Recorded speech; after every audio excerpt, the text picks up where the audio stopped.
এক ছিল ছোট্ট একটি গ্রাম, নাম তার রূপসাপুর। গ্রামটা ছিল সবুজে ঘেরা, চারদিকে নদী আর ফুলে ভরা বাগান।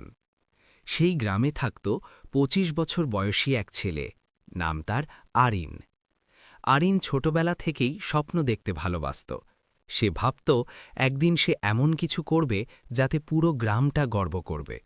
কিন্তু সবাই তাকে বলতো, স্বপ্ন দেখে কি হবে, বাস্তবটা দেখো। একদিন বিকেলে নদীর ধারে বসে আরিন মন খারাপ করেছিল।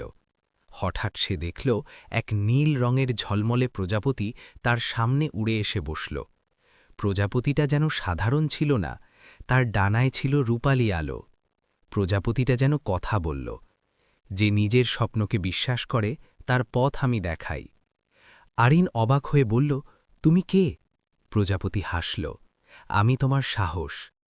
এরপর থেকে যখনই আরিন ভয় পেত বা দুঃখ পেত, সেই নীল প্রজাপতিটা তার সামনে এসে উঠত। সে বুঝল ভয় আসলে মনেই থাকে। আরিন ছোট ছোট কাজ শুরু করল। গ্রামের শিশুদের পড়াতে লাগল, নদীর ধারে গাছ লাগাল, সবাইকে ভোরে উঠতে উৎসাহ দিল। ধীরে ধীরে পুরো গ্রাম বদলে যেতে লাগল। একদিন গ্রামবাসীরা বলল, আরিন, তুমিই তো আমাদের বদলে দিয়েছ। আরিন মুচকি হেসে আকাশের দিকে তাকাল। নীল প্রজাপতিটা তখন সূর্যের আলোয় মিলিয়ে গেল। সেদিন সে বুঝল, সাহস বাইরে থেকে আসে না, ভেতর এইরকম থেকেই ভিডিও পেতে জন্মায়। আমাদের চ্যানেলটি সাবস্ক্রাইব করুন, পাশে থাকুন আরও নতুন নতুন ভিডিও পেতে।